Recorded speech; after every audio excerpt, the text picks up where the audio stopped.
కొత్తగా కూటమి ప్రభుత్వం ఏర్పడిన నాటి నుంచి తెల్ల రేషన్ కార్డులు లేని వారు ఎప్పుడా ఎప్పుడా ఎప్పుడు మనకు అవకాశం వస్తుందా అని ఎదురు చూస్తున్నారు. మే 7వ తారీఖు 2025 నుంచి కొత్త రేషన్ కార్డులకు దరఖాస్తులు స్వీకరిస్తున్నారు. అంటే ఈ బుధవారం మే 7న ప్రక్రియ ప్రారంభమవుతుంది.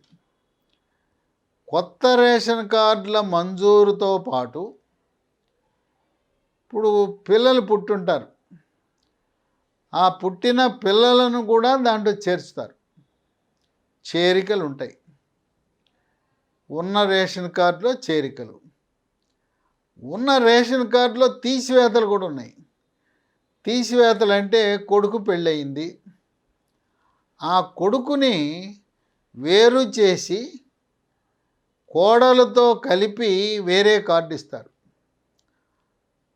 ఎప్పుడైతే అత్తవారింటికి వెళ్ళిందో తల్లిదండ్రులు తమ కుమార్తె యొక్క పేరుని తొలగించవలసిన అవసరం ఉంది.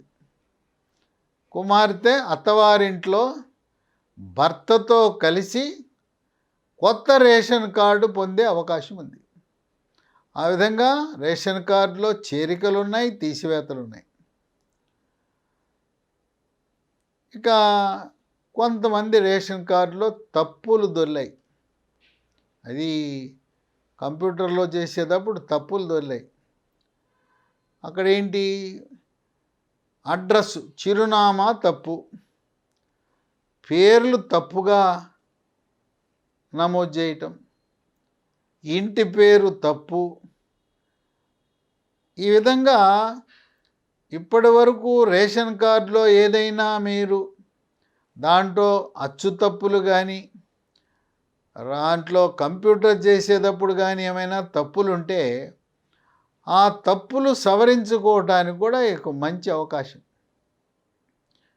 ఇది ఎక్కువ రోజులు ఉండదు కనుక మే 7, 2025 బుధవారం నుంచి ప్రారంభించి కొంతమంది ఇతర రాష్ట్రాలకు వలస వెళ్ళి ఉంటారు, లేదు ఇతర ప్రాంతాలకు ఉద్యోగ ఉపాధి రీత్యా వెళ్ళుంటారు. వారు తమ గ్రామానికి వెళ్ళి ఈ రేషన్ కార్డు దరఖాస్తు పెట్టుకుంటే వాళ్ళకి లభిస్తుంది. ఎందుకంటే ఈ రేషన్ కార్డు దరఖాస్తులు అనేవి కంప్యూటర్లో ఆన్లైన్లో ఎక్కిస్తారు. ఈ ఆన్లైన్లో అనేది ప్రభుత్వం అనుమతి ఇచ్చినప్పుడే ఎక్కుతాయి, కానీ ఎప్పుడు పడితే అప్పుడు ఎక్కవు. ఆ గడువు అయిపోయిన తర్వాత మూసేస్తారు. ఇక మళ్ళీ ఎప్పుడు ఉంటాయో తెలియదు.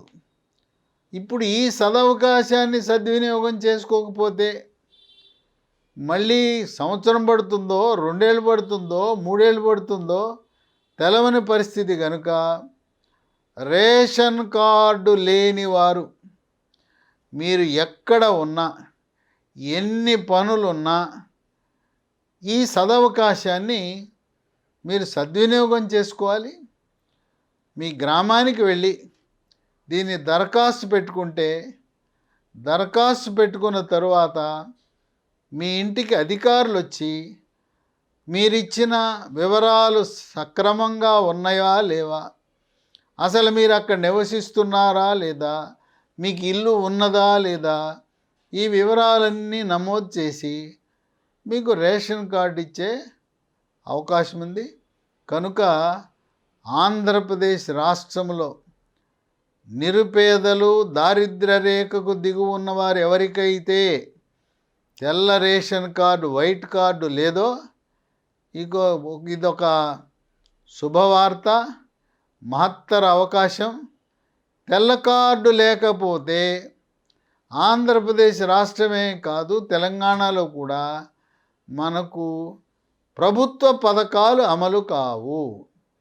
తెల్ల రేషన్ కార్డు లేని వారికి పింఛను, పెన్షన్ రాదు. కనుక అన్నిట్లకు తెల్ల రేషన్ కార్డు అనేది మూలం, క్రియాశీలకం. కనుక మీకు బంగారు అవకాశం, సువర్ణావకాశం. మే 7 బుధవారం నుంచి రేషన్ కార్డులో తప్పులుంటే సవరించుకోవటానికి కూడా ఒక చక్కటి అవకాశంగా భావించండి.